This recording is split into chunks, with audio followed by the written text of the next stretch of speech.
Nah ini kalau tidak betul-betul kepala daerahnya punya kemampuan melakukan inovasi, ini menjadi persoalan.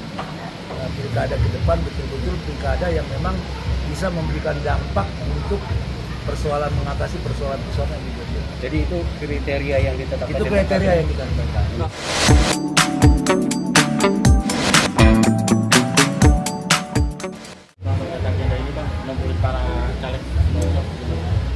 Jadi kita Partai Demokrat hari ini kita acara silaturahmi bersama teman-teman dari seluruh dapil caleg Partai Demokrat 50 orang. Alhamdulillah semuanya hadir. Ini menjadi bagian yang memang kita bentuk sebagai silaturahmi, sebagai apresiasi, sebagai motivasi juga untuk kita semua Partai Demokrat. Jadi saya apresiasi kepada caleg-caleg. Ternyata mereka masih punya semangat membuktikan dengan kehadiran mereka saat ini. Kalaupun ada yang belum beruntung, ada yang memang beruntung, ada yang lanjut.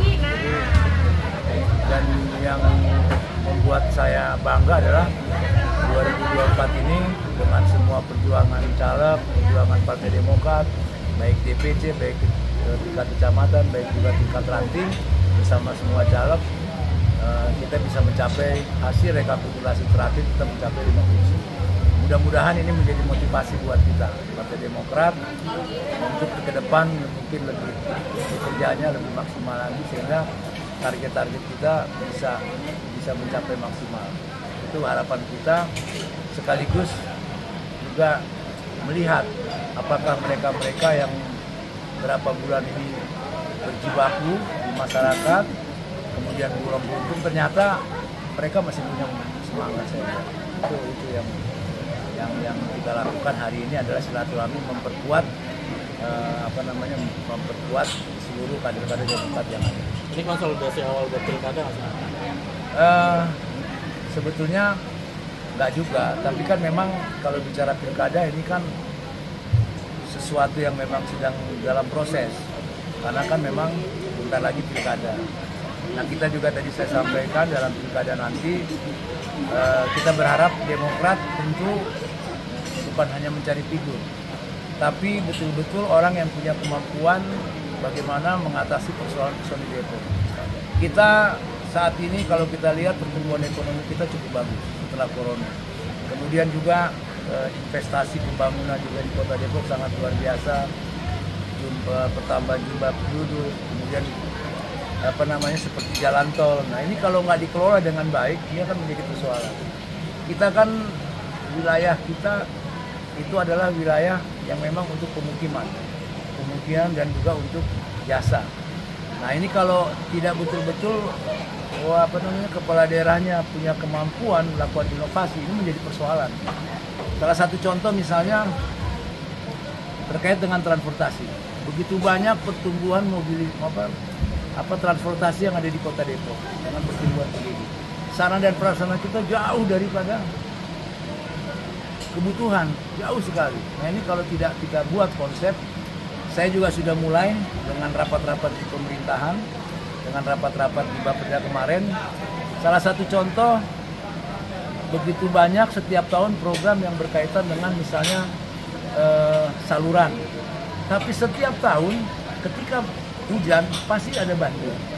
Nah ini juga saya bilang mencoba untuk mendorong Bapeda itu atau PU membuat satu perencanaan. Setiap kecamatan itu harus direncanakan hulu hilirnya. Bicara anggaran belakangan, saya tahu anggarannya pasti besar, tapi paling tidak ketika sudah dibuat master plan-nya setiap kecamatan, jadi kita bisa tahu hulu hilirnya itu, Pak. Jadi intervensi anggaran itu menyelesaikan persoalan, bukan hanya intervensi anggaran, bikin saluran, hujan, terus banjir terus, ini jadi persoalan. Dan memang ini jujur persoalan banjir di setiap wilayah itu karena memang ini adalah produk masa lalu. Dulu perizinan itu, perumahan itu gampang dan semudah, tidak pernah dibuat atau dipikirkan site plan-nya seperti apa dulu, sehingga sekarang berdampak pada Kota Depok. Nah ini juga harus menjadi perhatian buat pemerintah. Jadi kita ingin ke depan wali kota itu yang betul-betul punya pemikiran bagaimana ketika dia menjadi wali kota atau wakil wali kota mampu menyelesaikan persoalan. Bukan lagi programnya pencitraan, bukan lagi programnya hanya kepentingan, tapi program yang betul-betul menyelesaikan. Misalnya pelebaran jalan, membuka jalan-jalan baru. Begitu juga persampahan. 20 tahun sudah berjalan Kota Depok, sampah tidak pernah menjadi solusi. Ya kan, nah sekarang sudah ada nih solusi di pemerintah. Itu ada bantuan dari pusat, akan dikelola nanti dengan alat tersebut itu menjadi produk yang bisa menghasilkan energi di pabrik. Apa namanya? Daur ulang. Daur ulang ya? Bukan daur ulang. Dia kayak sebetulnya sudah ada di Indonesia, itu di Bandar Gebang. Itu produknya dia, hasil olahan sampah itu dijual ke Indosemen.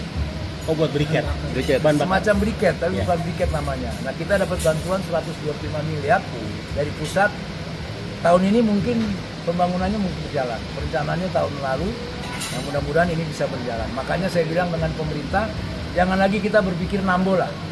Tapi bagaimana kita berpikir, memang kapasitasnya masih minim. Kapasitas produksinya baru 300 ton. Sementara produksi sampah kita itu 1.100 sampai 1.200 ton setiap hari.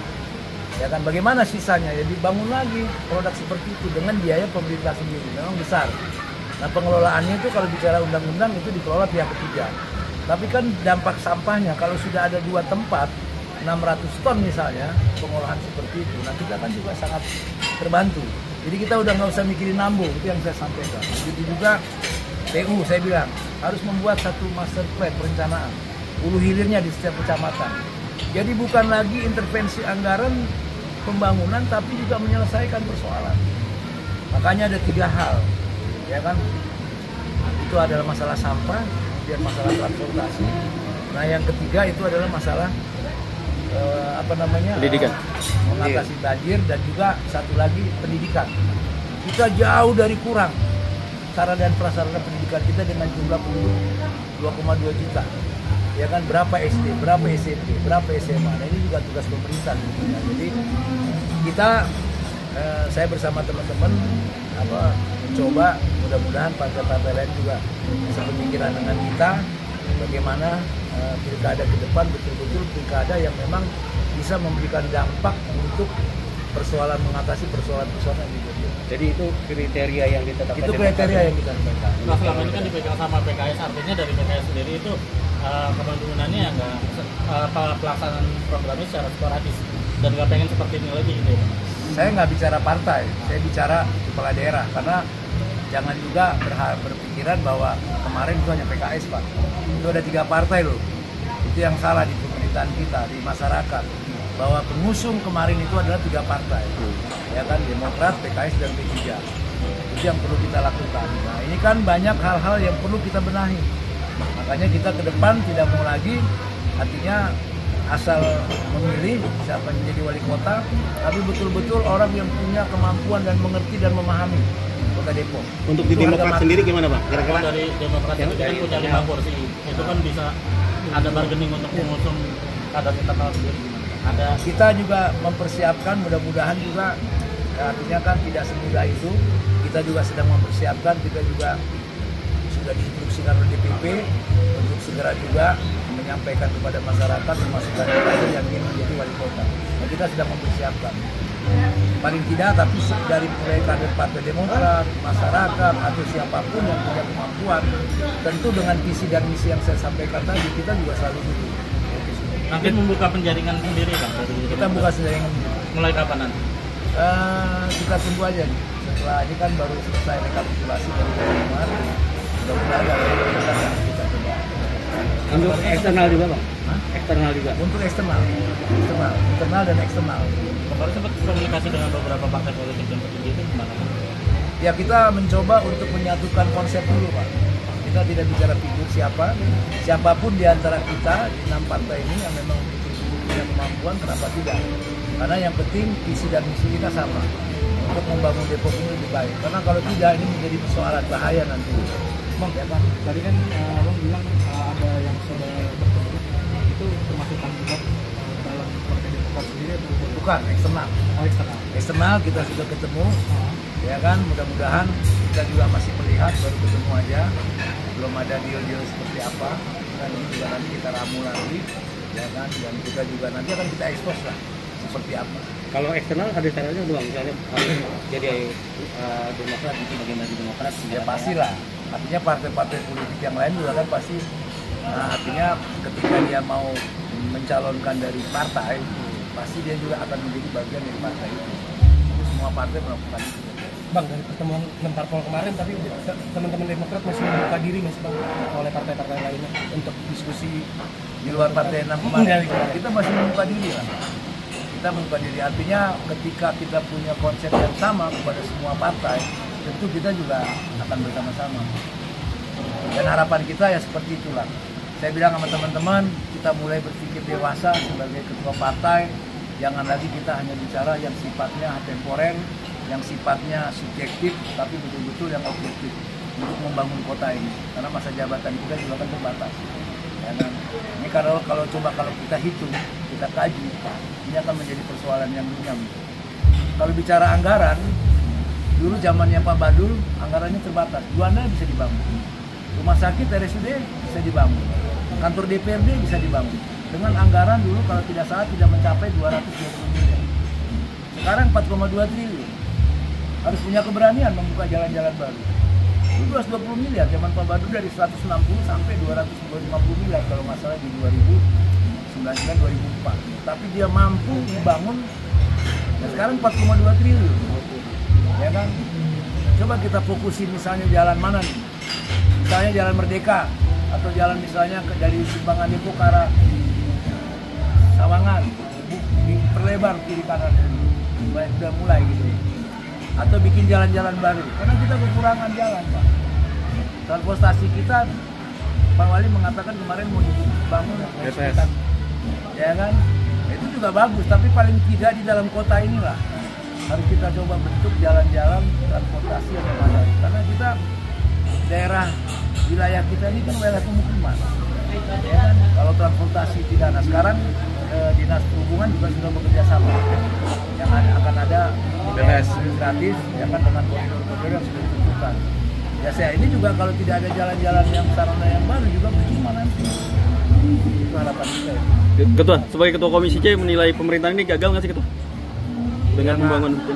Kalau dibilang gagal ya nggak gagal lah. Tapi paling tidak perlu ada perubahan dan perbaikan ke depan yang lebih baik lagi. Tidak ada yang gagal, Pak.